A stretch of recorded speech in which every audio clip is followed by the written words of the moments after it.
সবাইকে নমস্কার জানাচ্ছে আপনাদের সৌমিত্র বসু। সবাইকে অজস্র অজস্র এবং আন্তরিক একেবারে অন্তরের ভেতর থেকে শুভ কামনা জানাচ্ছে। সবাইকে স্বাগত জানাচ্ছে আজকের এই শরণাগত অনুষ্ঠানে এবং সবাইকে শুভ সকাল জানাচ্ছে। শুভ সকাল, শুভ হোক, সকলের শুভ হোক। আজকের দিনটা নানান কারণে বিশিষ্ট দিন। আজকে পশ্চিমবঙ্গে প্রচলিত শ্রী শ্রী মনসা দেবী অষ্টনাগ পূজা, বিশ্ব সাক্ষরতা দিবস। আজকের দিনে শরণাগত প্রার্থনা করছে সবাই সাক্ষর হন, সবাই এই যে লিখিত হরফ, সেই হরফ পড়তে শিখুন, লিখতে শিখুন, শিক্ষা ছড়িয়ে যাক চারপাশে। তার বাইরে আজকে মহাযোগী মহামহোপাধ্যায় গোপীনাথ কবিরাজ মহাশয়, তার আবির্ভাব হয়েছিল আজকের বাংলা তারিখে, বাংলায় 22শে ভাদ্র তার আবির্ভাব হয়েছিল, ইংরেজির অবশ্য একদিন আগে 7ই সেপ্টেম্বর 1887। এবারে বেনি মাধবশীলের পঞ্জিকা অনুযায়ী আজকের দিনটার কথা বলি। আজকে 22শে ভাদ্র 1431, ইংরেজির 8ই সেপ্টেম্বর 2024, রবিবার। আজ পঞ্চমী। সূর্যোদয়ের সময় ভোর 5:24, সূর্যাস্তের সময় বিকেল 5:47। নক্ষত্র সাথী, জন্মে তুলা রাশি, শূদ্রবর্ণ, মতান্তরে ক্ষত্রিয় বর্ণ, দেবগণ। আমাদের হোয়াটসঅ্যাপে চিঠি পাঠাবার নাম্বার একটু পাল্টাচ্ছি, হোয়াটসঅ্যাপটা একটু গন্ডগোল করছে ওই নাম্বারটা, ফলে অন্য দুটো নাম্বার দিচ্ছি। তার মধ্যে একটা হচ্ছে ওই শরণাগত সৌমিত্র পরিবার বলে একটি হোয়াটসঅ্যাপ গ্রুপ রয়েছে, সেইখানে যদি গোড়ায় SG লিখে চিঠি পাঠান তাহলে সেই চিঠি আমি পেয়ে যাব। আর যারা ওই গ্রুপের সদস্য নন তাদের জন্য বলছি, এই নাম্বারে চিঠি পাঠাতে পারেন, অতি অবশ্যই গোড়ায় SG লিখে দেবেন। 9123615431। আর একবার বলি, 9123615431। আর নিশ্চয়ই SG, সে তো বলাই বাহুল্য। আজকের অনুষ্ঠান সম্পর্কে বলবার কিছু নেই। মহাপ্রভু বৃন্দাবনে এসেছেন, বৃন্দাবনে এসে তার যে লীলা, সেই লীলার কথা বলছি আপনাদের। তিনি ঘুরতে ঘুরতে ঘুরতে ঘুরতে যেখানে চলে এসেছেন সেটা হচ্ছে আরিট বলে একটি গ্রাম। এই আরিট গ্রাম নামটা এসেছে অরিষ্টাসুর থেকে। এই অরিষ্টাসুরকে শ্রীকৃষ্ণ বধ করেছিলেন এই আরিট গ্রামে, সেই সূত্রেই আরিট গ্রাম, বুঝতেই পাচ্ছেন। তো আরিট গ্রামেই রাধাকুণ্ড ছিল, কিন্তু রাধাকুণ্ড আর খুঁজে পাওয়া যায় না, এরকম একটা অবস্থায় মহাপ্রভু এসেছেন। এসে ফসলের ক্ষেতের মধ্যে একটা জায়গায় তিনি স্নান করতে লাগলেন, ডুব দিতে লাগলেন, এবং সেটাই আসলে রাধাকুণ্ড। হারিয়ে গিয়েছিল, কিন্তু মহাপ্রভু বুঝতে পেরে গিয়েছিলেন যে এইখানেই রয়েছে রাধাকুণ্ড। এই পর্যন্ত গত রবিবারে বলেছিলাম, মনে করে দেখুন। আজকে তারপর থেকে বলবো 92.7 বিগ FM এ রবিবারের শরণাগত অনুষ্ঠানে। একটু গান শুনি, তারপর মহাপ্রভুর কথা শুরু হবে। উদ্দাম নৃত্য করছেন, জলে নেমে স্নান করছেন, স্নান আর শেষ হয় না। অতি পুণ্য কুণ্ড, হারিয়ে গিয়েছিল, মহাপ্রভু তাকে ফিরিয়ে এনে দিয়েছেন মানুষের কাছে। তো চারপাশে লোকজন জড়ো হয়ে গেছে, তারা সবাই অবাক হয়ে মহাপ্রভুর দিকে তাকিয়ে রয়েছে। এই কুণ্ডের ইতিহাসটা বলি আপনাদের। কৃষ্ণ যখন বৃষরূপী অরিষ্টাসুরকে বধ করেছিলেন, তো যুদ্ধ চলছে, অরিষ্টাসুরের সঙ্গে কৃষ্ণের খুব যুদ্ধ চলছে। সেই সময় রাধা তার সঙ্গে যারা ছিলেন তাদের নিয়ে সেখানে উপস্থিত হলেন। তো রাধা দেখলেন যে দৈত্যকে কেমন করে কৃষ্ণ বধ করেন। দৈত্য বধ হয়ে গেল, অরিষ্টাসুর বধ হয়ে গেল।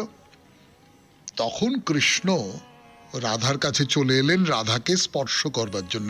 রাধা বলেন, না না না না না, তুমি গোবধ করেছ। অরিষ্টাসুর তো বৃষরূপে এসেছিলেন কৃষ্ণের কাছে এবং কৃষ্ণ তাকে সেই অবস্থায় হত্যা করেছেন, তাহলে গোবধ হয়েছে, তো গোবধ করেছ তুমি। যখন সর্বতীর্থ স্নান করে দোষস্খলন করবে তখনই আমাকে স্পর্শ করতে পারবে। এখন গোবধ করেছ, এখন তুমি আমাকে স্পর্শ করতে পারবে না। তো কৃষ্ণ তো তুই না, ঠিক আছে, আমি এইখানেই সর্বতীর্থ নিয়ে আসব, সর্বতীর্থে স্নান করবার জন্য আমাকে নানান তীর্থে ঘুরে ঘুরে বেড়াতে হবে না। এই বলে সেখানে একটা কুণ্ড তৈরি করে সেই যে কুণ্ড সেইটা সর্বতীর্থের জলে একেবারে পরিপূর্ণ করে দিলেন। সকলেই এখানে স্নান করলেন এবং সেই কুণ্ডের নাম হলো শ্যামকুণ্ড। তো শ্রী রাধা কৃষ্ণকে বললেন, আচ্ছা, এই যে কুণ্ডটা তুমি তৈরি করেছো তার জন্য তোমার এত অহংকার? শোনো, আমিও এরকম কুণ্ড তৈরি করতে পারি। হ্যাঁ, এই বলে তিনি তার সখীদের নিয়ে তার পাশেই আর একটা কুণ্ড খুঁড়ে মানসগঙ্গার জল নিয়ে এসে পূর্ণ করে দিলেন। তো এই যে যারা সঙ্গিনী ছিল তারা প্রচুর খাটাখাটনি করে তো ওই রাধাকুণ্ড তৈরি করলো। তা সেই পরিশ্রম দেখে শ্রীকৃষ্ণ শ্যামকুণ্ডের জল তার মধ্যে প্রবাহিত করালেন। এই হচ্ছে রাধাকুণ্ড তৈরির ইতিহাস। মজার ইতিহাস না? এই ইতিহাসের মধ্যে কোথাও মানে কৃষ্ণ ভগবান, রাধা আরাধিকা, সে সমস্ত তো আছে, সেইটা নিয়ে কথা নয়, কিন্তু এইটার মধ্যে কোথাও একটা প্রেমিক প্রেমিকার যে ভালোবাসা, খুনসুটি, হ্যাঁ, এসবের প্রকাশ কোথাও ঘটে যাচ্ছে বলে মনে হয় না। 92.7 বিগ FM এ শরণাগত অনুষ্ঠানে শুনছেন শ্রী চৈতন্যদেবের কথা। বলছি আমি আপনাদের সৌমিত্র বসু। রবিবারের শরণাগত, শ্রী চৈতন্যদেবের শরণাগত। ফিরে আসছি গানের পর। বিগ FM এ শরণাগত অনুষ্ঠান শুনছেন আপনারা।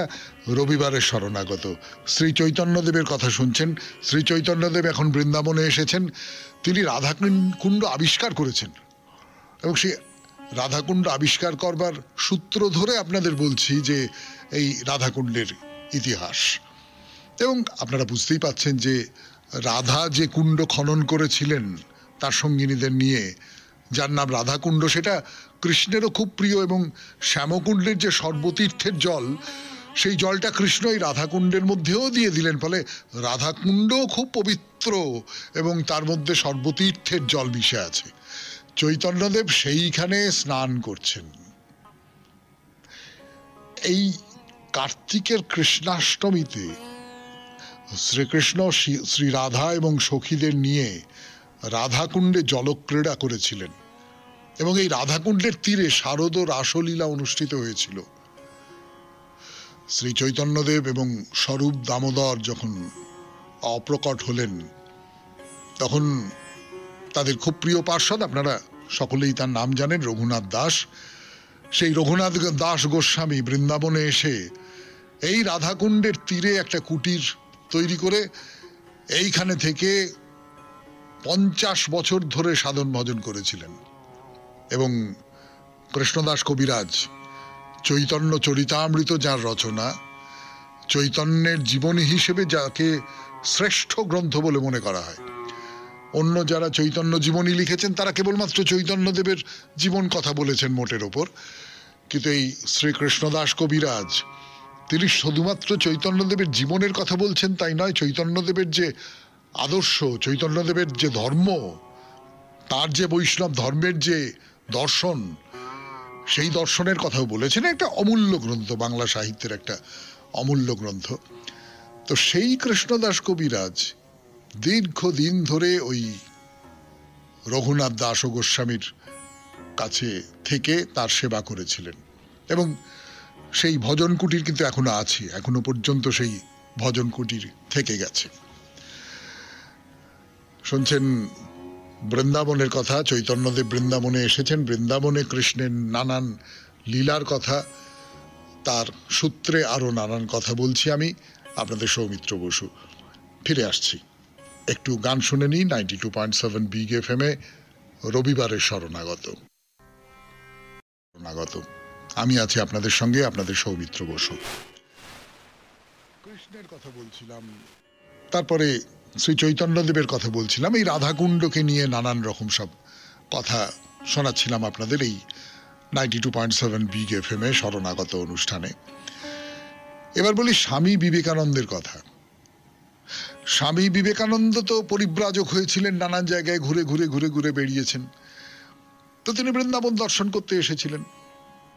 এসে গোবর্ধন পরিক্রমা করে এই রাধাকুণ্ডের ঘাটে স্নান করতে নেমেছিলেন বিবেকানন্দ, শুধুমাত্র একটা কৌপিন পরা। তো স্নানে নামবার সময় কৌপিন রাধাকুণ্ডের জলে ধুয়ে নিয়ে পাড়ে শুকোতে দিলেন, কুণ্ডে স্নান করলেন, করে উঠে দেখলেন কৌপিন তো নেই। কোথায় গেল কৌপিন? কোথায় গেল একটি মাত্র কৌপিন, সেইটি তার সম্বল। তো আশেপাশে খোঁজ করে দেখলেন একটা বাঁদর সেই কৌপিন নিয়ে গাছের ডালে বসে আছে। তো স্বামীজি অনেক চেষ্টা করলেন বাঁদরটাকে ধরবার, সেই কৌপিনটা যাতে সে ফেরত দেয় তার জন্য নানান রকম চেষ্টা করলেন, কিন্তু কোনো লাভ হলো না। বাঁদরের কোনো ইচ্ছেই নেই কৌপিনটা ফেরত দেবার। তো স্বামীজির খুব দুঃখ হলো, খুব অভিমান হলো। কার উপর অভিমান? যার নামেই কুণ্ড, সেই শ্রীরাধার নামে অভিমান হলো তার। বললেন, বেশ ঠিক আছে, তুমি আমার বস্ত্র হরণ করলে, তো আমার বস্ত্র কেড়ে নিলে তুমি। তোমার এই কুণ্ডে স্নান করতে গিয়েছিলাম, তুমি তো সব দেখেছো, তোমার জন্য আমার বস্ত্র চলে গেল। বেশ বেশ, আমি অনাহারে দেহত্যাগ করব বলে একেবারে নিরাভরণ হয়ে, অঙ্গে একটা সুতো পর্যন্ত নেই, পাশে একটা অরণ্য, সেইখানে প্রবেশ করলেন। ওইরকম করে ঘুরে বেড়াচ্ছেন, সম্পূর্ণ নগ্ন হয়ে ঘুরে বেড়াচ্ছেন স্বামীজি। এমন সময় একজন লোক, তাকে চেনেন না স্বামীজি, কিন্তু একেবারেই অপরিচিত, তার কাছে এলেন। এসে বললেন যে, মহারাজ, ওই সন্ন্যাসীদের তো মহারাজ বলাই নিয়ম ওদিকে, মহারাজ এই আপনার বস্ত্র আর এই আপনার খাবার, কিছু খাবার আর গেরুয়া বস্ত্র। স্বামীজি পড়লেন, তারপর তাকিয়ে দেখলেন লোকটা নেই, কোথায় চলে গেল। এইবারে ওই জঙ্গল থেকে বেরিয়ে রাধাকুণ্ডের কাছে এলেন, এসে দেখলেন আরে যেখানে আমি কৌপিন শুকোতে দিয়েছিলাম সেইখানেই তো রয়েছে। এই হলো রাধাকুণ্ডের মহিমা। 92.7 বিগ এফএম এ শরণাগত অনুষ্ঠান শুনছেন, রবিবারের শরণাগত, শ্রী চৈতন্যদেবের শরণাগত। শ্রী চৈতন্যদেব এসেছেন বৃন্দাবনে, রাধাকুণ্ডে। ফিরে আসছি গানের পর। রাধে রাধে রাধে রাধে রাধে মহাপ্রভু নৃত্য করছেন, আর মুখে শুধু রাধার স্তব, রাধাকে নিয়ে সঙ্গীত আর নৃত্য করছেন। 92.7 বিগ এফএম এ রবিবারের শরণাগত অনুষ্ঠানে বলছি সেই কথা। রাধা কুণ্ডে স্নান করেছেন মহাপ্রভু শ্রী চৈতন্যদেব, তারপরে পাগলের মতো নৃত্য করছেন। রাধাকুণ্ডের তীরটি বড় সুন্দর, গাছপালা বন জঙ্গল হয়ে রয়েছে, ভারী সুন্দর, লতা গুল্ম সব রয়েছে। এটা আরো আগে আরো আরো আরো সুন্দর ছিল হয়তো, আরো ঘন জঙ্গল ছিল হয়তো। সেই জায়গায় কৃষ্ণ রাধা আর সখীদের নিয়ে রাসবিলাস করেছিলেন, রাস নৃত্য হয়েছিল এখানে। এই কুণ্ডের জলে জলকেলি হয়েছিল। আচ্ছা, কুণ্ডের জলে জলকেলি হয়েছিল, তার মানে তো রাধা এই কুণ্ডে নেমেছিলেন, স্নান করেছিলেন। আচ্ছা, তাই যদি হয় তাহলে তার পায়ের ধুলো তো এই কুণ্ডের একেবারে তলায় মাটিতে বিছিয়ে রয়েছে না? রাধা তো জলে নেমেছিলেন, তার পায়ের ধুলো কুণ্ডের একেবারে তলার যে জল, সেই জলে তো ঢেউ ওঠে না, সেই জল তো ধুলোকে ধুয়ে নিয়ে যেতে পারেনি। নিশ্চয়ই আছে। মহাপ্রভু কুণ্ডের তলায় নেমে গেলেন, নেমে গিয়ে সেখান থেকে মাটি তুলে নিয়ে এলেন, নিয়ে এসে সেই মাটি তিলক করে কপালে পড়লেন, আর বলভদ্রকে বললেন যে আরো আরো আরো আরো খানিকটা মাটি নিয়ে চলো, আরো খানিকটা মাটি নিয়ে যাই আমরা। রাধিকা চরণ রেণু ভূষণ করিয়া তনু, অনায়াসে পাবো গিরিধারী। রাধার চরণ রেণু তাই দিয়ে যদি গায়ে মাখি, তাহলে খুব সহজেই আমি গিরিধারীকে পেতে পারবো। চলো চলো চলো চলো, এই মাটি নিয়ে চলো। উন্মত্তের অবস্থা। তাই রাধাকুণ্ডর পাশ থেকেই গোবর্ধন গিরি প্রসারিত হয়েছে। তাই এখান থেকেই মহাপ্রভু গোবর্ধন গিরিকে দেখতে পাচ্ছেন। তিনি একেবারে মাটিতে মাথা ঠেকিয়ে সাষ্টাঙ্গে সে গোবর্ধন গিরিকে প্রণাম করলেন। এই গোবর্ধন গিরি, কৃষ্ণের মহিমা এখানে প্রকট হয়েছিল। এই যে গোবর্ধন শিলা, এই শিলা তো কৃষ্ণ, কৃষ্ণই তো গোবর্ধন রূপ ধারণ করেছিলেন। এই শিলাকে জড়িয়ে ধরলেন, প্রেমে মত্ত হয়ে নাচছেন। করতে করতে করতে করতে কাছে গোবর্ধন গ্রাম, সেই গোবর্ধন গ্রামে গেলেন। এক বসন্ত ঋতুতে এই গোবর্ধনের রাসস্থলিতে মাধব কৃষ্ণ রাধাকে নিজের বাহুতে জড়িয়ে ধরে গোপীদের নিয়ে অপূর্ব নৃত্য করেছিলেন। তো রাসক্রীড়া শুরু হবার আগে হঠাৎ গোবিন্দ কিরম উধাও হয়ে গেলেন। তাকে আর খুঁজে পাওয়া যাচ্ছে না। সবাই খোঁজ, কোথায় গেলেন কৃষ্ণ, কোথায় গেলেন গোবিন্দ? তিনি এই গোবর্ধন কুঞ্জে গিয়ে বসে আছেন, লুকিয়ে আছেন, কাউকে দেখা দিতে চাইছেন না। আত্মগোপন করবার জন্য চতুর্ভুজ ধারণ করে বসে আছেন। তো রাধা তো খুঁজতে সেইখানে গেছেন। গিয়ে এইবারে রাধাকে দেখে কৃষ্ণ আর সেই রূপ ধারণ করে রাখতে পারেননি, চতুর্ভুজ রূপ। তিনি দুবাহু আড়াল করে ওই দুহাত নিয়ে যে কৃষ্ণ, সেইভাবেই রাধাকে দর্শন দিলেন। এই যে লুকিয়ে পড়া, আবার প্রকাশিত হওয়া, প্রেমের কত রকমের প্রকাশ এই রাধা আর কৃষ্ণের মধ্যে। বৃন্দাবন লীলার ভেতর দিয়েই তো সেসব প্রকাশিত হয়েছে। শুনছেন রবিবারের শরণাগত 92.7 বিগ FM এ। আমি আছি আপনাদের সঙ্গে, আপনাদের সৌমিত্র বসু। ফিরে আসছি গানের পর। মহাপ্রভু শ্রী চৈতন্যদেব 92.7 বিগ FM এ রবিবারের শরণাগত অনুষ্ঠানে বলছি সেই কথা। এই গোবর্ধন গ্রামে নারায়ণ হরিদেব বিগ্রহ ধারণ করে রয়েছেন। তা মহাপ্রভু গেলেন সেই মন্দিরে, দেখলেন হরিদেবকে, দেখে সেখানে প্রেমাবশে নৃত্য গীত করলেন। আর চারপাশে যারা ভক্তরা ছিলেন তারা একেবারে অবাক হয়ে গেছেন, বিহ্বল হয়ে গেছেন। তো হরিদেব মন্দিরের যিনি পুরোহিত, তিনি মহাপ্রভুকে সমাদর করে ভেতরে নিয়ে এলেন। তো মহাপ্রভু সেখানে গেলেন, দর্শন করলেন। তো পাশেই রয়েছে ব্রহ্মকুণ্ড, সেইখানে মহাপ্রভু স্নান করলেন এবং তারই পাড়ে রান্না বাড়া করে বলভদ্র তাকে ভিক্ষা দিলেন, তাকে খেতে দিলেন। মহাপ্রভুর আদেশে লুপ্ত তীর্থ উদ্ধার করতে রূপ গোস্বামী এই ব্রহ্মকুণ্ডের কাছে গোমাটিলা বলে একটা জায়গা, সেখানে গোবিন্দজির বিগ্রহ পেয়েছিলেন এবং বৃন্দাবনের যোগপীঠে স্থাপন করে তার সেবা কাজের ব্যবস্থা করেছিলেন রূপ গোস্বামী। এই মহাপ্রভুর আদেশেই এইখানেই ছিলেন সেই গোবিন্দজির বিগ্রহ।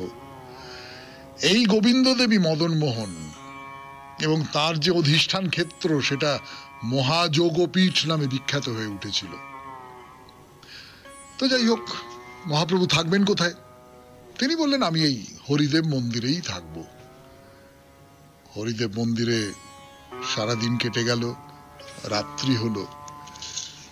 রাত্রির বেলা মহাপ্রভু ঘুমোতে পারছেন না। ওই মন্দিরের কাছেই গোবর্ধনের উপরে অন্নকোট বলে একটি গ্রাম, সেখানে মাধবেন্দ্র প্রতিষ্ঠিত এবং পূজিত গোপাল রয়েছেন। তো সেই গোপালকে দর্শন করতে হবে, আমি ঘুমোতে পারছি না, আমাকে যেতে হবে। গোবর্ধন গিরিতে যে গোপাল আছেন, সেই গোপালকে দর্শন করতে হবে।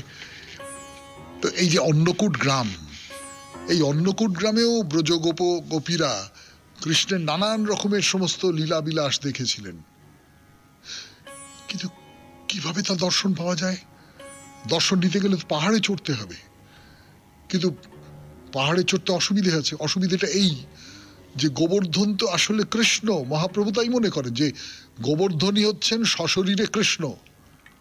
আমি কৃষ্ণের গায়ে পা দিয়ে পাহাড়ের উপরে উঠবো কি করে? কৃষ্ণ নিজেই গোবর্ধন সম্পর্কে বলেছেন যে ওইটাই আমার কলেবর। তা আমি কি করে গোবর্ধনের গায়ে নিজের পা দেব? ঘুম হচ্ছে না, ঘুম হচ্ছে না, ঘুম হচ্ছে না, অথচ মন খুব খারাপ হয়ে আছে। হঠাৎ সেই রাত্রে একটা অলৌকিক ঘটনা ঘটল। একজন মানুষ, কেউ তাকে চেনে না, সে চিৎকার করতে করতে যাচ্ছে, শোনো, তুর্কি সেনারা গ্রাম আক্রমণ করতে আসছে আজ রাত্রেই, তোমরা কেউ এখানে থেকো না, গোপাল বিগ্রহ নিয়ে সকলে এখান থেকে চলে যাও, শোনো। এরম চিৎকার করতে করতে করতে করতে চলে যাচ্ছে। তো এর আগেও জবনদের আক্রমণের আশঙ্কা হয়েছে অনেকবার, গোপালকে নানানভাবে সরানো হয়েছে। তো গ্রামবাসীরা তক্ষুনি তো সেই পাহাড়ে উঠে গেল, সেই পাহাড় থেকে গোপাল বিগ্রহ নামিয়ে নিয়ে এলো, নামিয়ে নিয়ে এসে ওই গাঁঠুলি বলে একটা গ্রাম, সেখানে গিয়ে আশ্রয় নিল। সেখানকার এক ব্রাহ্মণের ঘরে গোপালকে অধিষ্ঠিত করে সেখানেই তার সেবা টেবার ব্যবস্থা করল। ব্যাস, তারপর কি বলবার জন্য ফিরে আসছি গানের পর। শুনছেন রবিবারের শরণাগত 92.7 বিগ FM এ। আমি আছি আপনাদের সঙ্গে, আপনাদের সৌমিত্র বসু। বৃন্দাবন ভ্রমণ। মহাপ্রভুকে যদি কৃষ্ণের অবতার বলে মনে করা হয়, সেই কৃষ্ণের অবতার, তিনি কৃষ্ণের যে লীলাভূমি, তার বাল্যলীলার ভূমি, তার যৌবন লীলার ভূমি, সেইখানে ঘুরে ঘুরে বেড়াচ্ছেন।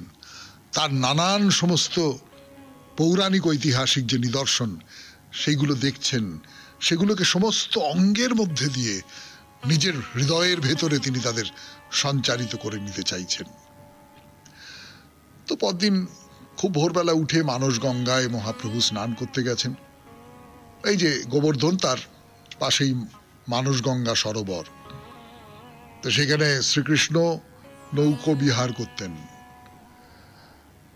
মানস গঙ্গার জল ঘন করে কলকল, দুকুল বহিয়া যায় ঢেউ, গগনে উঠিল মেঘ, পবনে বাড়িল বেগ, তরণী রাখিতে না রে কেউ। জ্ঞানদাসের পদে এইরকম আছে। তো এই মানস গঙ্গা অবলুপ্ত হয়ে গিয়েছিল, রাজা মানসিংহ তার সংস্কার করেছিলেন। তো যাই হোক, মহাপ্রভু মানস গঙ্গায় স্নান করে তার মন খুব খারাপ, তা গোবর্ধন পরিক্রমা করলেন। সারাটা পথ শুধু গোবর্ধনের দিকে তাকিয়ে যাচ্ছেন আর মুখে গোবর্ধনের স্তুতি করছেন। এখানে শ্রী চৈতন্যদেবের কথা একটু থামিয়ে আপনাদের আরেকজনের কথা বলি। স্বামী বিবেকানন্দ, তার কথা বলছিলাম আপনাদের একটু আগে। স্বামী বিবেকানন্দ তো বৃন্দাবনে গিয়েছিলেন 1888 খ্রিস্টাব্দে।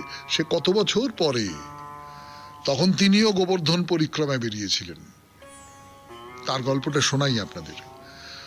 প্রচন্ড বৃষ্টি হচ্ছে, জঙ্গলের মধ্যে দিয়ে স্বামীজি যাচ্ছেন, প্রচন্ড বৃষ্টি হচ্ছে, খুব খিদে পেয়েছে, খুব তেষ্টা পেয়েছে, মানে শরীর আর চলছে না, শরীর এইবারে ভেঙে পড়ে যাবে, এইরকম একটা অবস্থা। হঠাৎ সে প্রচন্ড বৃষ্টির মধ্যে একজনকে দেখা গেল।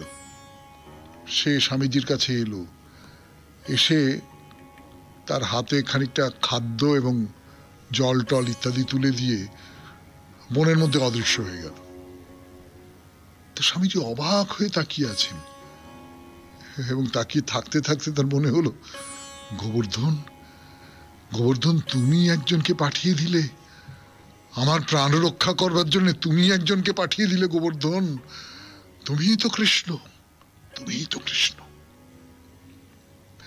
তা যা বলছিলাম মহাপ্রভুর কথা, মহাপ্রভু তো যাচ্ছেন, পথে পড়ল গোবিন্দ কুণ্ড, যার তীরে গোপাল মাধবেন্দ্র পুরীকে দর্শন দিয়েছিলেন। দেবরাজ ইন্দ্র এই কুণ্ডের ধারে দাঁড়িয়ে শ্রীকৃষ্ণের মাহাত্ম্য কথা প্রচার করেছিলেন। মহাপ্রভু এখানেও কৃষ্ণের কথা বলছেন। বলতে বলতে বলতে বলতে তার বাহ্য জ্ঞান হারিয়ে গেল, এবং এইখানে তিনি একজনের মুখে শুনলেন যে গোপাল কিন্তু ওই গোবর্ধনের ওপরে যে মন্দির, সেই মন্দিরে আর নেই। যারা মানুষজন যারা আছে তুর্কি আক্রমণের খবর পেয়ে গোপালকে নিয়ে চলে এসেছে, এসে এই গাঁঠুলি গ্রামে তাকে রাখা হয়েছে এক ব্রাহ্মণের ঘরে। শুনছেন রবিবারের শরণাগত, মহাপ্রভুর শরণাগত 92.7 বিগ এফএম-এ আমি আছি আপনাদের সঙ্গে, আপনাদের সৌমিত্র বসু। এইখানেই গোপাল আছেন। গিরি গোবর্ধনে গোপাল নেই, এইখানে আছেন। গিরি গোবর্ধনে পা দিয়ে মহাপ্রভুকে উঠতে হবে না, এই গাঁঠুলি গ্রামে গেলেই তার দর্শন পাবেন। 92.7 বিগ এফএম-এ শুনছেন রবিবারের শরণাগত, আমি আছি আপনাদের সঙ্গে, আপনাদের সৌমিত্র বসু। তো মহাপ্রভু তো মানে সমস্ত মন কৃতজ্ঞতায় ভরে উঠেছে। গোবর্ধন, গোবর্ধন আমার জন্যে, আমি যাতে দর্শন করতে পারি তার জন্য গোপালকে তুমি এইখানে এনে দিলে, এই সমতলে এনে দিলে, এই আমার নাগালের মধ্যে এনে দিলে তুমি। তো কীর্তন করতে করতে করতে করতে ওই গাঁঠুলি গ্রামের দিকে যাচ্ছেন। ওই তো সামনেই গাঁঠুলি গ্রাম। ওই গাঁঠুলি গ্রাম শ্রীকৃষ্ণ রাধার দোল বিলাসের সাক্ষী। কিরকম সেই বিলাস? হেথা হোলি খেলি দোহা বৈশে সিংহাসনে, সখী দুহু বস্ত্রে গাঁঠি দিল সঙ্গোপনে। সিংহাসন হইতে দোহে উঠিল যখন, দেখয়ে বসনে গাঁঠি হাসে সখীগণ। হইল কৌতুকতি দোহে লজ্জা পাইলা, ফাগুয়া লইয়া কেহ গাঁঠি খুলি দিলা। বুঝতে পেরেছেন? রাধা আর কৃষ্ণ দোল খেলবার সময় যখন পাশাপাশি সিংহাসনে বসেছেন, তখন সখীদের মধ্যে কেউ বা কেউ কেউ দুষ্টুমি করে দুজনের কাপড় দুজনের সঙ্গে বেঁধে দিয়েছেন। ওই যেরকম গাঁটছড়া বাঁধে সেই রকম আর কি। এইবারে কৃষ্ণ আর রাধা তো দুজনে উঠে দাঁড়িয়েছেন, উঠে দাঁড়িয়ে দেখেন গাঁটছড়া বাঁধা হয়ে গেছে, আর সখীরা খুব হাসছে খুব হাসছে, খুব মজা করছে, আর কৃষ্ণ আর রাধা দুজনেই খুব লজ্জা পেয়ে গেছেন। তো যাই হোক, ফাগুয়া নিয়ে সেই যে বন্ধন খুলে দেওয়া হলো, সেই থেকে গ্রামের নাম হয়েছে গাঁঠুলি গ্রাম, যেখানে কৃষ্ণ আর রাধাকে গাঁটে বেঁধে দেওয়া হয়েছিল। তো শ্রী চৈতন্যদেব সেখানে গেছেন, গিয়ে গাঁঠুলি গ্রামে গিয়ে একটা জায়গায় স্থির হয়ে দাঁড়িয়ে পড়েছেন। চারদিকে তাকিয়ে কি দেখছেন, আর চোখ দিয়ে একবারে অনর্গল জল গড়িয়ে পড়ছে, আর বলছেন যে কোথায় কোথায় আমার কৃষ্ণ, আমার কৃষ্ণ কোথায়, আমার কৃষ্ণ কোথায়, আমার কৃষ্ণ কোথায়? রাধিকা রমন গিরিবর ধরন মদন মোহন কৃষ্ণ নটবর বিহারী কোথায়, কোথায় কৃষ্ণ? শুনছেন রবিবারের শরণাগত 92.7 বিগ এফএম-এ আমি আছি আপনাদের সঙ্গে, আপনাদের সৌমিত্র বসু। বাকিটা গানের পর। কি হাঁটুর গ্রামে এসেছেন, সেখানে গোপালকে রাখা হয়েছে। এই গোপাল গিরি গোবর্ধনে ছিলেন, তাকে গাঁঠুলি গ্রামে নামিয়ে আনা হয়েছে তুর্কি আক্রমণ হতে পারে সেই ভাবনা থেকে। এইবারে গোপাল 3 দিনের জন্য সেখানে ছিলেন, তারপরে তিনি আবার গিরি গোবর্ধনে ফিরে চলে যাবেন। এই 3 দিন মহাপ্রভু সেই গাঁঠুলি গ্রামে গোপালের কাছে বসে আছেন। এই 3 দিনই একেবারে নৃত্য গীতে মগ্ন হয়ে আছেন তিনি। তা চতুর্থ দিনে গোপালকে পাহাড়ের ওপরে তার যে নিজের জায়গা, সেই মন্দির, সেইখানে নিয়ে যাওয়া হচ্ছে, সেইখানে নিয়ে যাওয়া হচ্ছে। আর ওই মহাপ্রভু নাচ করতে করতে কীর্তন করতে করতে করতে করতে গোপালের সঙ্গে সঙ্গে ওই পাহাড়ের একেবারে তলা পর্যন্ত গেলেন, আর সেখানে দাঁড়িয়ে গোপালের চলে যাওয়ার দৃশ্য দেখছেন। তার চোখ দিয়ে একবারে দর দর ধারে অশ্রু ঝরে পড়ছে। আর মহাপ্রভুর দৃষ্টান্তে সনাতন গোস্বামী তিনিও কখনো পাহাড়ের উপরে চড়েননি। গোপাল নিজের জায়গায় ফিরে গেলে মহাপ্রভু গোবর্ধন পরিক্রমা করলেন, শেষ করলেন, তারপরে চলে গেলেন যমুনার তীরে কাম্যবনে চলে গেলেন। এই কাম্যবন, এখানে কৃষ্ণ তার সখাদের নিয়ে গাভী চড়াতেন। সেইখানে কাম্যবনে দেখলেন কৃষ্ণ, তিনি নিশ্চয়ই মনে মনে দেখতে পাচ্ছিলেন যে কৃষ্ণ গাভী চড়াচ্ছেন, রাখাল রাজা কৃষ্ণ তার সঙ্গে তার চারপাশে অন্য সব বন্ধুরা রয়েছেন। তারপরে সেখান থেকে চলে গেলেন নন্দরাজার গৃহ, নন্দগ্রাম। সেখানে একটি সরোবর রয়েছে, সেই সরোবরের নাম হচ্ছে পাবন সরোবর। কয়েকটা কুণ্ড রয়েছে, মহাপ্রভু স্নান করলেন। কুণ্ডর পাশ দিয়ে একটা ছোট পাহাড় উঠেছে, যার ওপরে একটা গুহার মধ্যে নন্দরাজা, মা যশোদা আর তাদের মাঝখানে বসে থাকা শিশু কৃষ্ণের বিগ্রহ রয়েছে পাহাড়ের উপরে। চলো পাহাড়ের উপরে যাই, কৃষ্ণ দর্শন করে আসি। বাবা মার মাঝখানে বসে থাকা শিশু কৃষ্ণ, তাকে দর্শন করলেন। সারাদিন সেখানে থাকছেন, নৃত্য গীত করছেন। তারপর সেখান থেকে চলে গেলেন খাদির বনে। সেখানে কৃষ্ণের চরম সেবায় রত রাধার বিগ্রহ দেখলেন। তারপরে গেলেন ভান্ডির বনে। এখানে কৃষ্ণ বলরামের সঙ্গে গোপ আর গোধন নিয়ে বেনু বাজাতে বাজাতে নৃত্য গীত করেছিলেন। আর সেখানেই সেই বাঁশির শব্দ শুনে রাধা গোপীদের নিয়ে এসেছিলেন। কৃষ্ণ পানে চাহিয়াই মন্দ মন্দ হাসে। এইখানেই শ্রীকৃষ্ণের সঙ্গে রাধার প্রথম মিলন হয়েছিল। ভান্ডারবনে গোচারণ ভূমি ছিল, গরু চড়ত। এখানেই বলরাম প্রলম্বাসুরকে বধ করেছিলেন। কৃষ্ণ গোপ বালকদের দাবানল থেকে রক্ষা করেছিলেন। এই রকম করে মহাপ্রভু লীলাভূমির সমস্ত জায়গা ঘুরে ঘুরে ঘুরে ঘুরে দেখছেন। এই সব দেখে যমুনা পার হয়ে ভদ্রবন, শ্রীবন, লৌহবন ঘুরে গোকুলের মহাবনে চলে গেলেন। শুনছেন মহাপ্রভুর কথা, মহাপ্রভুর বৃন্দাবন ভ্রমণের কথা 92.7 বিগ এফএম-এ শরণাগত অনুষ্ঠানে। এবার গানের পর আজকের অনুষ্ঠানের শেষ পর্যায়ে ফিরে আসছি আমি, আপনাদের সৌমিত্র বসু। এই যে গোকুলে এসেছেন, এই গোকুলই হলো গোলক। বলি আপনাদের, গোলক ধাম তো হচ্ছে একেবারে চূড়ান্ত জায়গা। বৈষ্ণবরা মনে করেন যে বৈকুণ্ঠ ধাম আদি ধামের মধ্যে উচ্চ ধাম, কিন্তু গোলক হচ্ছে সর্বোচ্চ ধাম। কৃষ্ণকে যে কারণে বলা হয় গোলক বিহারী কৃষ্ণ, আর মর্তের গোলক হলো এই গোকুল। সেই গোকুলে এসেছেন মহাপ্রভু। কৃষ্ণের জন্মস্থলিতে দাঁড়িয়ে আবার নৃত্য গীত করছেন, চারপাশটা ঘুরে ঘুরে দেখছেন।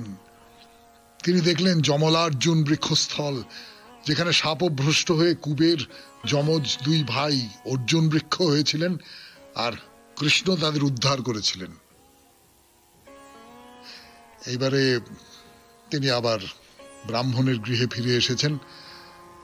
ব্রাহ্মণের ঘরে আছেন মহাপ্রভু। তো দলে দলে লোক মহাপ্রভুকে দর্শন করবার জন্য এসেছেন। তো মহাপ্রভু বলছেন যে না না না না না, এত মানুষ চারপাশে থাকলে আমার অসুবিধে হচ্ছে। আমি এত মানুষের সাহচর্য আমি চাই না। আমি আমি আমি অন্য কোথাও চলে যেতে চাই বলে তিনি সেখান থেকে চলে গেলেন। চলে গিয়ে উক্রুর তীর্থে এলেন। সেখান থেকে বৃন্দাবনের নানান জায়গা সব দর্শন করছেন। কোথায় কোথায় বলি আপনাদের, কালীয় হ্রদে এলেন। কালীয় হ্রদে এসে সেখানে স্নান করলেন, করে দ্বাদশ আদিত্য দর্শন করলেন, করে কেশি ঘাটে চলে গেলেন এবং গোপেশ্বর মহাদেব, কাত্যায়নী পীঠস্থান, যমুনা পুলিন, কৃষ্ণ রাধার স্মৃতি যে সমস্ত জায়গায় আছে, সেই সমস্ত যে জায়গাগুলো ঘুরে ঘুরে ঘুরে ঘুরে দেখছেন। রাসস্থলিতে দাঁড়িয়ে দেখতে দেখতে মূর্ছিত হয়ে পড়লেন। মাটিতে পড়ে কখনো গড়াগড়ি দিচ্ছেন, সমস্ত শরীরে ধুলো লেগে যাচ্ছে, চোখ থেকে অবিরল জলধারা বয়ে চলেছে। কখনো কাঁপছেন, কখনো হাসছেন, কখনো হরে কৃষ্ণ বলে উচ্চ ঈশ্বরে নাম গান করছেন। আর মাঝে মাঝে ওই জয়দেবের গীত গোবিন্দের পদ আবৃত্তি করছেন। ধীর সমীরে যমুনা তীরে বসতি বনে বনমালী, ধীর সমীরে যমুনা তীরে, সে রাসের কথা বলছেন। সেই যে কালিন্দির কুলে নিকুঞ্জ মন্দিরের বেতস কুঞ্জে যে রাস হয়েছিল, সেই রাসের কথা। সেখানেও কৃষ্ণ অন্তর্হিত হয়ে গিয়েছিলেন। আজকে এই পর্যন্তই থাক। জয়দেবের কথা উঠে পড়ল। পরের রবিবার আপনাদের জয়দেবকে নিয়ে দুটো চারটে কথা বলবার ইচ্ছে রইল।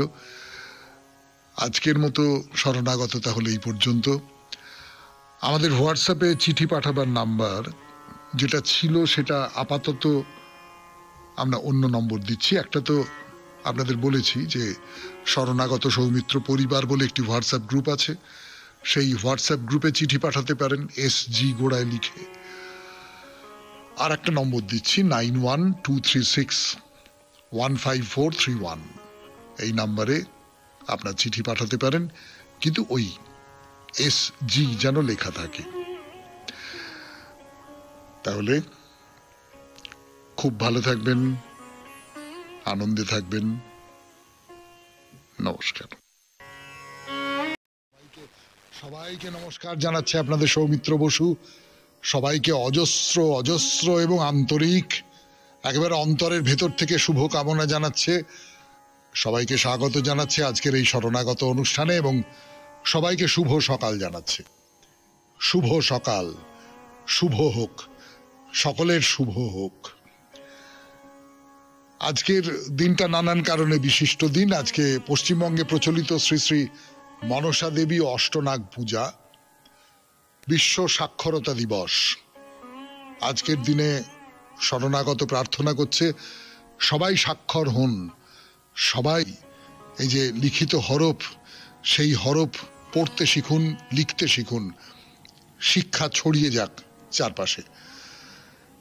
তার বাইরে আজকে মহাযোগী মহামহোপাধ্যায় গোপীনাথ কবিরাজ মহাশয়, তার আবির্ভাব হয়েছিল আজকের বাংলা তারিখে।